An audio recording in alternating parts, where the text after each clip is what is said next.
اعوذ باللہ من الشیطان اللعین الرجیم بسم اللہ الرحمن الرحیم الحمد للہ الذی ہدانا لہذا وما كنا لنہتدی لولا ان ہدانا اللہ۔ عزیزو، روزہ انسان کو کیسے متقی بناتا ہے، اور خدا قرآن میں یہ کہہ رہا ہے یا ایھا الذین آمنوا کتب علیکم الصیام کما کتب علی الذین من قبلکم لعلکم تتقون۔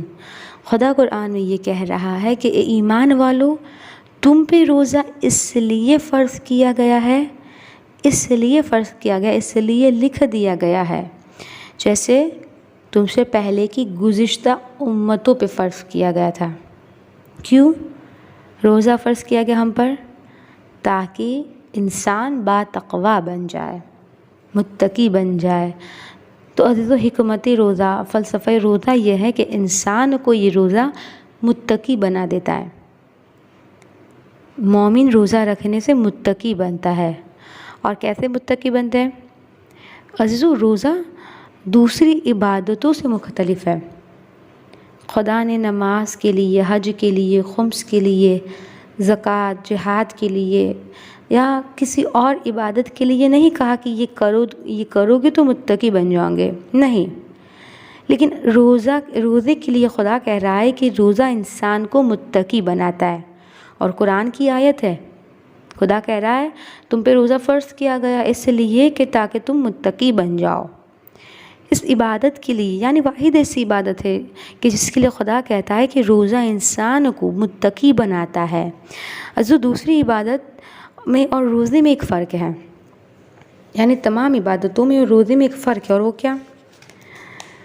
تمام عبادتیں کچھ کرنے کا نام ہے، کچھ کرنے کا نام عبادت ہے۔ نماز کچھ پڑھنے کا نام ہے، جیسے کہ تکبیرۃ الاحرام ہے، رکوع، سجود، قیام، قعود، ذکر ہے، تشہد ہے، سلام ہے۔ ان تمام چیزوں کا نام ہے نماز۔ حج کے لیے بھی خدا نے 13 ارکان رکھے، احرام، طواف، قربانی، یہ ساری چیزیں مل کے حج بنتی ہے۔ جہاد میں بھی لڑنا ہے، اور 2 طرح کا جہاد ہے، وہ بھی راہ خدا میں ایک جہاد کرنا، اور دوسرا اپنے نفس کے خلاف جہاد کرنا، جو جہاد اکبر کہا گیا ہے۔ خمس و زکوٰۃ میں بھی عزیزان محترم راہ خدا میں کچھ عطا کرنے کا نام ہے۔ یعنی تمام عبادتیں کچھ کرنے کا نام عبادت ہے، کچھ کرنے کا نام نماز ہے، کچھ کرنے کا نام خمس و زکوٰۃ ہے۔ لیکن روزہ کیا ہے؟ روزہ کچھ کرنے کا نام نہیں ہے، بلکہ اپنے آپ کو روکنے کا نام روزہ ہے۔ اپنے آپ کو 10 چیزوں سے روک لیجئے، جس میں پہلا کھانا پینا بھی آ جاتا ہے۔ تو 10 چیزوں سے اپنے آپ کو جو روک لے، یعنی تو روزہ کچھ کرنے کا نام نہیں ہے، بلکہ اپنے آپ کو روکنے کا نام ہے۔ اس لیے خداوند عالم حدیث قدسی میں یہ فرمایا، الصوم لی، خدا کہتا ہے صوم لی، روزہ میرے لیے ہے اور اس کی جزا میں ہی دیتا ہوں۔ تو ایک سوال ہوتا ہے نا کہ پروردگارا، ساری عبادتیں تیرے لیے کر رہا ہے، نماز بھی تیرے لیے، حج بھی تیرے لیے، خمس و زکوٰۃ بھی تیرے لیے، جہاد بھی تیرے لیے، امر اور نہیں بھی تیرے لیے، تولا تبرہ، یہ سب کچھ تیرے لیے ہے۔ تو خدا کہتا ہے نہیں، روزہ خاص طور سے میرے لیے ہے، کیونکہ باقی تمام عبادتوں میں کچھ کرنا ہے، اور روزہ نہ کرنے کا نام ہے۔ روزہ 10 چیزوں سے روکنے کا نام ہے، اور یہ روزہ واحد ایسی عبادت ہے کہ جس میں ریاکاری نہیں ہے۔ یعنی اگر ہم نے روزہ رکھا ہے تو عزیزو، ہم کسی کو کہنے نہیں جائیں گے کہ ہم نے روزہ رکھا ہے۔ اور اگر ہم نماز پڑھ رہے تو اس میں ریاکاری ہوگی کہ اگر کوئی سامنے مہمان آ گیا تو بہت لمبی لمبی نماز ہے نا، یعنی ساری عبادتوں میں ریاکاری ہے۔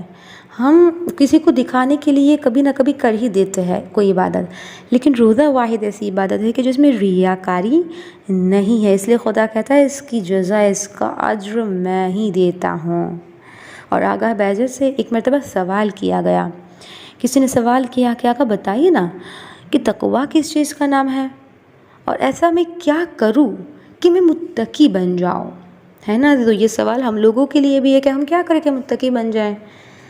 تو آقا بیجت کہتا ہے کہ تقویٰ کسی کام کے کرنے کا نام نہیں ہے. کہا کیوں؟ کہا تقویٰ کسی کام کے کرنے کا نام نہیں ہے بلکہ حرام سے اجتناب کا نام ہے. تقویٰ ہے یعنی اپنے آپ کو حرام سے روک لینا.